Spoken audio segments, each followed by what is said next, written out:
no ar o seu programa semanal a respeito da engenharia, inovação e desenvolvimento. Neste programa, vamos abordar a importância do mapeamento acústico. Para conversar conosco, estará presente Nicolas Isnar, da Associação Brasileira para a Qualidade Acústica. E também, veja mais. A reportagem da semana fala sobre a luta para o imposto de renda não morder a participação nos lucros e resultados do trabalhador. E agora, veja a sessão no ponto.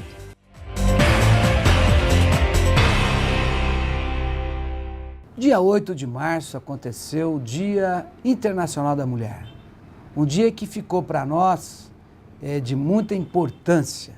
E aqui no nosso sindicato, na nossa sede do sindicato, nós montamos um café da CNTU, da nossa Confederação Nacional de Trabalhadores de Formação Universitária, aonde nós fizemos o café da manhã, simbolizando e premiando o Dia Internacional da Mulher.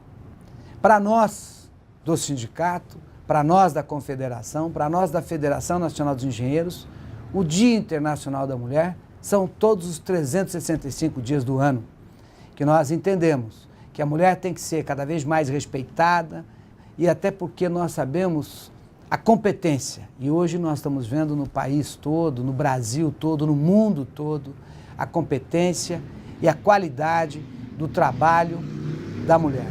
E nós fizemos aqui, na nossa entidade, um café da manhã com personalidades, autoridades, no lado executivo, no parlamento, nas entidades, que são as mulheres que comandam. Então, o Dia Internacional da Mulher representou e representa para nós um avanço em toda a sociedade mundial. Dando sequência ao Jornal do Engenheiro, vamos falar sobre engenharia acústica, como está o momento de especialização nesta área e a importância de uma cartografia sonora para as grandes cidades. Quem está conosco para avançar neste assunto é Nicolas Isnar. Ele é coordenador da Comissão de Acústica Ambiental da Proacústica. Esta é a Associação Brasileira para a Qualidade Acústica. Nicolas, é um prazer recebê-lo aqui em nosso estúdio. Muito obrigado por me ter convidado. Perfeito, Nicolas. Nós vamos falar um pouquinho da atuação da Proacústica, um pouquinho das bandeiras, dos avanços nesta área, mas iniciaremos contextualizando em que consiste o mapeamento acústico de um ambiente e também de um edifício, um local interno. Por favor. Mapeamento acústico, na verdade, são uma parte técnica de simulações que vão permitir de ver qual seria o impacto sonoro de várias fontes poluidoras. Então, nós vamos falar de trânsito, nós vamos falar de ruído industrial, nós vamos falar de ruído de aeronaves, né, de aeroporto, sobre uma população, sobre uma região, né, sobre o mapeamento acústico ambiental. E ele está sendo bastante utilizado na Europa e em outros países, na Ásia, próprio país da América do Sul, né, como o Chile, a Colômbia, que vai permitir, primeiramente, de um pouco classificar as regiões. Quais são as regiões que são consideradas calmas, outras regiões que são consideradas ruidosas. Para o primeiro ponto é tentar definir um uso ou ocupação do solo, né, dentro de uma cidade. Segundo ponto é tentar usar esse tipo de mapas para preservar as regiões que são calmas, né? Enfim, permite de fazer um pouco um planejamento, né, urbano. As mapas acústicas são também utilizadas na indústria para realizar o licenciamento ambiental. Então, por exemplo, hoje uma nova rodovia, uma nova usina, uma extensão de uma usina, está sendo utilizado esse tipo de projeto para ver qual seria o impacto ambiental dessa atividade. E já antes, na fase do projeto, prever algumas soluções mitigadoras, tentar reduzir o impacto, né, em termos acústicos, né, em termos de ruído. Internamente, o que está sendo feito, né, e conhecer qual seria o ruído que vai chegar na janela de uma pessoa no edifício. E isso vai permitir, por exemplo, de classificar, de definir, por exemplo, o isolamento acústico necessário do exterior para uma janela, por exemplo, para tentar respeitar as leis, ou então dimensionar internamente um pouco a qualidade acústica do local. Aqui nós estamos no auditório, por exemplo, tem que se pensar um pouco na acústica do local, né? Então, isso são todas ferramentas de simulação que ajudam os projetistas. Perfeito. Esse mapeamento interno é a engenharia acústica voltada para o edifício e para as externas é a ambiental. É essa a diferença? Isso que é a diferença. Perfeito. Então, um dos pontos culminantes do avanço aí da engenharia acústica é ela participar, por exemplo, do plano diretor de uma cidade. Ou seja, a cidade crescer pensando nos impactos sonoros do seu desenvolvimento. Nós chegamos nesse nível ou não? Não. Sendo bem claro, hoje não se tem esse tipo de planejamento. Existem algumas, vamos dizer, algumas cidades que estão tomando frente nisso, né? Para você ter uma noção, o único projeto de mapa acústica no Brasil para uma cidade foi desenvolvido em Fortaleza, por um engenheiro justamente que trabalha na prefeitura, que conseguiu, através de uma verba da Unesco, de tentar fazer a mapa da cidade. Mas o Brasil é muito atrasado nesse quesito. Para você ter uma noção, a cidade de Santiago, no Chile, já está trabalhando há 2, 3 anos e já tem uma mapa da cidade publicada na internet. E hoje eles estão começando a atuar, a tomar algumas ações ao redor disso. É muito importante para o planejamento. Eu diria, hoje, por exemplo, existem muitos projetos de infraestrutura grandes, né? Vamos falar do trem rápido que deve do aeroporto de Cumbica até o centro da cidade, que vai passar por uma região muito urbana. E hoje, esse tipo de estudos são feitos, mas se tinha um pouco um planejamento melhor, o próprio traçado do projeto seria melhor. O que vai acontecer hoje é que nós vamos fazer um traçado, definir muita coisa e depois verificar que nós temos um problema ambiental. Então, realmente, tem muito o que fazer nesse quesito. E esse é um dos papéis da Proacústica e vamos falar dela daqui a pouquinho.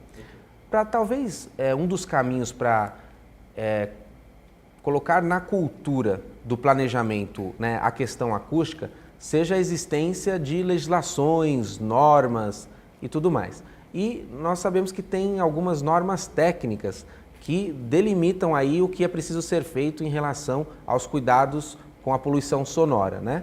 Essas normas, quais são e elas de fato estão atendendo à realidade, à necessidade real que temos hoje? Bem, você tem 3 normas brasileiras na BNT, principais, vamos dizer. Existe um montão de normas acústicas, mas as 3 principais. A primeira é a norma ambiental, é a NBR 10151, que trata de ruído ambiental externo. Existe uma outra que chama NBR 10152, que trata de conforto acústico interno. E são as normas que regem um pouco, desde os anos 80, a questão justamente da fiscalização acima da poluição sonora. Mas existe um grande problema, são normas bem antigas hoje, e você vai fiscalizar e analisar o ruído, por exemplo, de um bar-restaurante, da mesma maneira que uma linha de trem. O que são, vamos dizer, 2 coisas totalmente diferentes, para a qual se precisa definir indicadores diferentes. Todas essas normas são baseadas acima de medições, ok? Nada, a simulação, os mapas de ruído não existe. Existe uma terceira norma que acabou de ser publicada, que é a norma de desempenho de edifícios, que é a NBR 15575. Acabou de sair todo um trabalho da ABNT, e essa norma permite, dentro dela, né, existe o problema acústico, mas essa norma é para ter uma qualidade acústica interna a edifícios. Então nós vamos ver para você não ouvir o seu vizinho de cima caminhando, para você ter um certo grau de isolamento acústico entre dois recintos, duas salas. Então essa norma já é um grande passo, porque foi normalizado as técnicas de medições, a instrumentação que deve ser utilizada, e existem alguns níveis, né? Níveis limite baixo e superior e excelente. Então passa a ter por qualquer edifício, passa a ter um grau de qualidade acústico. Mas tem muito o que fazer. De forma geral, na Europa teve teve todas as diretivas europeias nos anos 2000, onde foi, mais a parte ambiental, foi definido uns limites, uma metodologia sobre justamente a poluição sonora, mas também a poluição visual, a poluição do ar, etc., né? E, na verdade, eles utilizaram todos os trabalhos técnicos, normas foram desenvolvidas há mais de 20 anos. E essas diretivas, por exemplo, no caso do ambiental de ruído, fala que cada cidade acima de 100 mil habitantes, olha lá, 100 mil, né? Quer dizer quase todas as cidades brasileiras, deve ter uma mapa acústica, por fim de planejamento, e um direito do cidadão. Então, o cidadão tem o direito de saber qual é o nível de ruído na fachada de um edifício, em frente, na casa dele. Depois disso, ele tem o poder público está obrigado a informar o cidadão quais são as melhorias que vão acontecer dentro da cidade. O dinheiro é um só. E a mapa acústica ajuda, por exemplo, vai ajudar justamente a ver, por cada real que vou investir, quantas pessoas vão ser beneficiadas. Ajuda a definir a prioridade também, né, de tratamento. E um direito do cidadão ser informado do que está sendo feito para melhorar a situação. Então, essa metodologia, essas normas fizeram que em mais ou menos 10 anos, não sei se o senhor viaja um pouco para a Europa de vez em quando, a qualidade de vida, de uma maneira geral, melhorou. Porque foi definida uma norma geral e ampla que está sendo seguida e aplicada. Pelo seu panorama, Nicolas, parece então que na Europa essa preocupação acústica já é de longa data. Na América Latina, alguns países aí, você apontou o Chile, a preocupação está crescente, mas infelizmente o Brasil não é um dos primeiros na fila aí na matéria de avanço, é isso, né? Sim. Então precisamos apontar aí os caminhos para corrigir isso, né? O Jornal do Engenheiro faz uma pausa bem rápida para no próximo bloco, além de darmos continuidade neste assunto de agora, também falar do seguinte desafio. Neste contexto, como fica a especialização do engenheiro, né, acústico? Nós vamos, daqui a pouquinho, retornar. Veja ainda nessa edição a conquista dos trabalhadores na campanha PLR sem IR.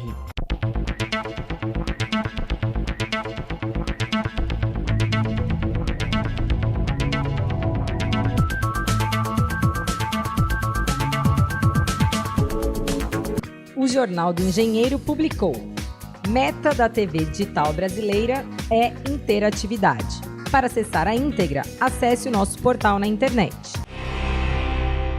O Jornal do Engenheiro está de volta e o assunto: mapeamento sonoro. Como está a preocupação nas grandes cidades brasileiras a respeito da poluição que afeta não só os nossos ouvidos, mas também a nossa saúde. Conversando conosco está Nicolas Isnar, que é coordenador da Comissão de Acústica Ambiental da Proacústica, que é a Associação Brasileira para a Qualidade Acústica. Nicolas, falar um pouquinho, nós falamos no primeiro bloco da entrevista a respeito das problemáticas aí, né? Então nós temos normas recentes, né? A última parece que é bastante boa. Uma delas anteriores aí tem problema na questão de medição, né? No critério de medição, para duas coisas diferentes, o mesmo critério, o que dificulta o trabalho, e nós não temos a cultura de fazer um mapeamento acústico, né? Ou seja, diminuir os ruídos para melhor qualidade de vida. Como tem sido o trabalho, e é da Proacústica também, para sensibilizar governos, instituições e, por que não, os próprios engenheiros para se engajarem mais neste processo que na Europa já está praticamente consolidado? A profissão acústica está se organizando, né? Nós temos no Brasil três associações. A primeira é a SOBRAC, a mais antiga, que é a Sociedade Brasileira de Acústica, que existe há mais de 20 anos, mais ou menos. Nós temos a Proacústica, de qual estou coordenando um grupo de trabalho. Um dos grandes problemas, nós estamos falando, por exemplo, pegamos o caso do Chile, que está bem adiantado para todos os trabalhos de mapa, de monitoramento, de projetos de redução de ruído. É porque lá se ensina acústica ao nível de engenheiro há mais de 20 anos também. Então existe um corpo técnico muito importante, e esse corpo técnico também ajuda a ação políticas de melhoria para a cidade, passar normas mais amplas. O problema do avanço no Brasil, no meu ponto de vista, é justamente essa falta de ação coordenada entre a ação política e a classe técnica. A pergunta que se deve se fazer é quais são as cidades que nós queremos daqui a 10 anos. A ação política ela é de curto prazo. A melhoria acústica como um todo é longo prazo. Precisamos formar pessoal. As melhorias são muito difíceis de se conseguir, não é uma coisa fácil. Então devemos nos inscrever numa política de longo prazo. Então, para isso, precisa de gente formada, treinada. Hoje, como vocês podem ouvir, não sou brasileiro, né? Sou aqui há 12 anos, mas sou francês. No meu país, nós temos um corpo engenheiro enorme. Para você ter uma noção também, a Sociedade Brasileira ou a Proacústica, se contar todos os acústicos que são associados, nós temos 500 pessoas, mais ou menos. Na Nova Zelândia, são mais de 3.000. Vê o tamanho do país, né? Então, precisa trabalhar.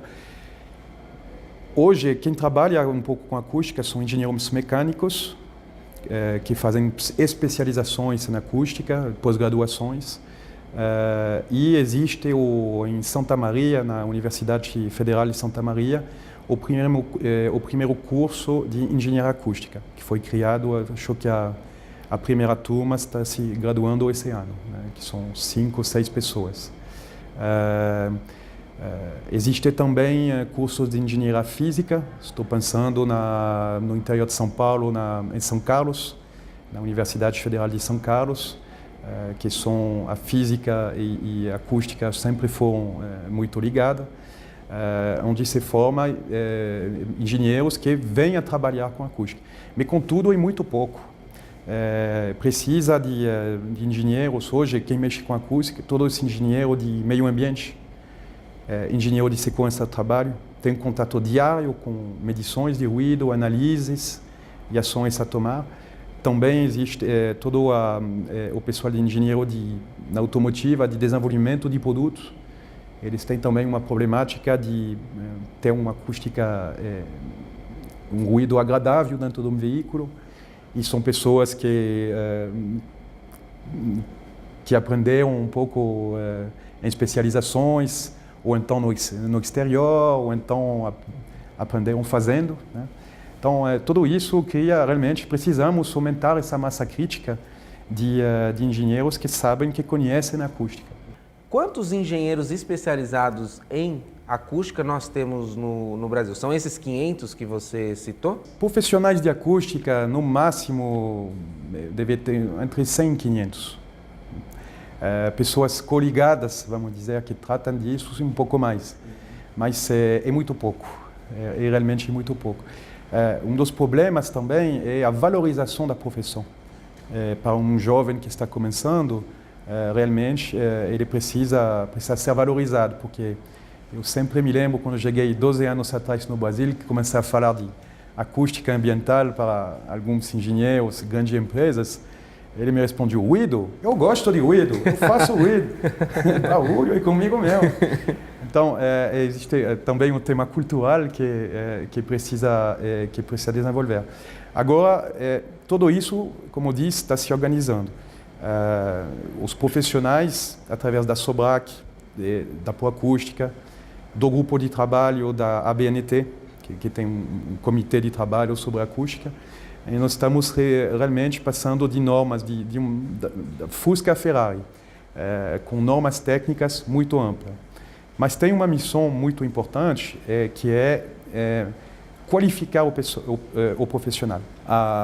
Falando em sindicato de engenheiro, em associação de classe, na França, o pessoal acústico é muito sindicato. Se as pessoas... Aliás, a mobilização trabalhista na França é fortíssima. É fortíssima. Né? Mas também, quer dizer, se alguém chega, como acontece muito aqui, se proclama especialista, sem ser especialista de um dia para o outro, Magic Acoustic, como falamos, isso não é possível, porque existe justamente classificação de pessoas, normas técnicas pesadas que especificam que tipo de equipamento utilizar, que tipo de ferramentas utilizar. Então é uma coisa um pouco mais organizada. Nicolas, foi um prazer recebê-lo aqui. Infelizmente, o tempo voa aqui no programa, mas quero deixar a câmera aberta para suas considerações finais, para acrescentar alguma informação dado que deseje. Sim. Primeiramente, eu gostaria de dizer a quem tiver interesse em justamente entrar nessa profissão, que é uma profissão muito gratificante, porque ao contrário de outras engenharias, um jovem você vai entrar em todos os locais, na política, na indústria, na vida festiva, monitoramento de eventos, etc. Enfim, em toda a sociedade. E as normas estão se organizando, nós vamos precisar de muito profissional e com certeza é um ramo da engenharia que vai crescer enormemente nos 5 anos. Última consideração, entra no site da Proacústica, proacústica.org.br, e você pode ver um pouco das ações que são feitas e da motivação dos profissionais envolvidos. Uma associação nova, mas que já nasceu forte. Obrigado. Obrigado pela presença, pela disponibilidade. O Jornal do Engenheiro pode também ser visto pela internet. Se você perdeu algum trecho deste programa ou alguma outra edição, não se preocupe. Acesse www.cesp.org.br e lá está a nossa videoteca completa à sua disposição. E esta edição não termina aqui. Fique conosco.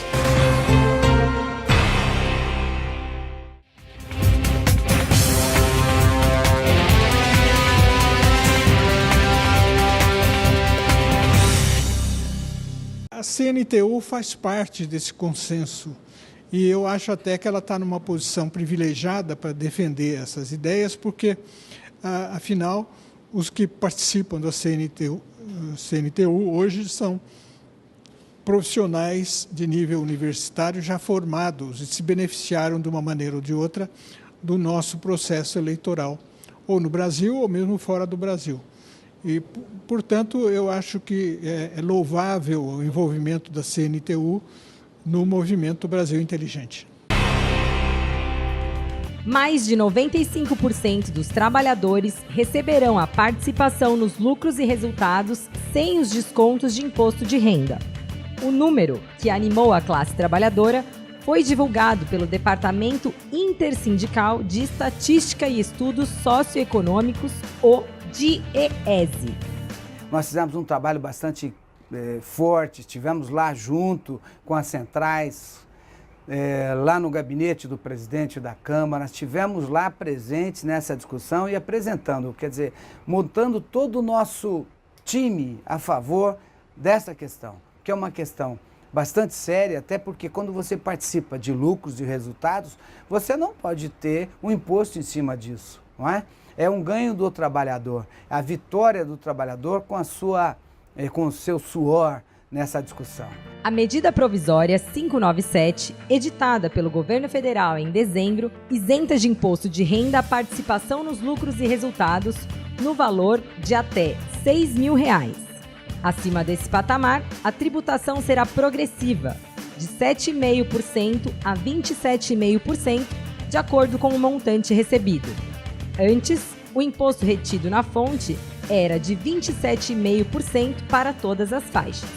É uma vitória pequena ainda, mas é uma grande vitória para nós, porque tivemos uma atitude do governo que foi, pelo menos, sanear aqueles até um salário de R$10.000. Acho que é muito importante para todos nós. A isenção tributária no benefício era uma bandeira antiga dos trabalhadores. Em 2012, as centrais sindicais intensificaram a pressão, com mobilizações de rua e abaixo-assinados. O Sindicato dos Engenheiros no estado de São Paulo atuou neste processo. Nós fizemos banners, nós participamos da campanha no Brasil todo, nós efetuamos, através da nossa federação, um trabalho muito em cima da mídia, nós botamos os nossos jornais, nós acompanhamos esse processo. Mesmo aqueles que receberam PLR acima de R$ 6.000 e, portanto, pagam imposto de renda, terão ganho. Um exemplo é este. Para quem recebeu R$ 10.000, pela regra antiga, teria R$ 1.959,42 retidos na fonte. Com a mudança, o valor caiu para R$ 375. Segundo Murilo Celso de Campos Pinheiro, a organização da sociedade é o ponto-chave para as conquistas. Somente na organização que nós ganhamos alguma coisa. A história do país mostra isso. Toda vez que se mobilizou, que se juntou, que se mostrou, trabalhador e o cidadão se mostraram a favor de uma questão ou contra outra, isso aconteceu. Então eu acho que nós não podemos nunca nos dispersar. Eu acho que o trabalhador unido jamais será vencido.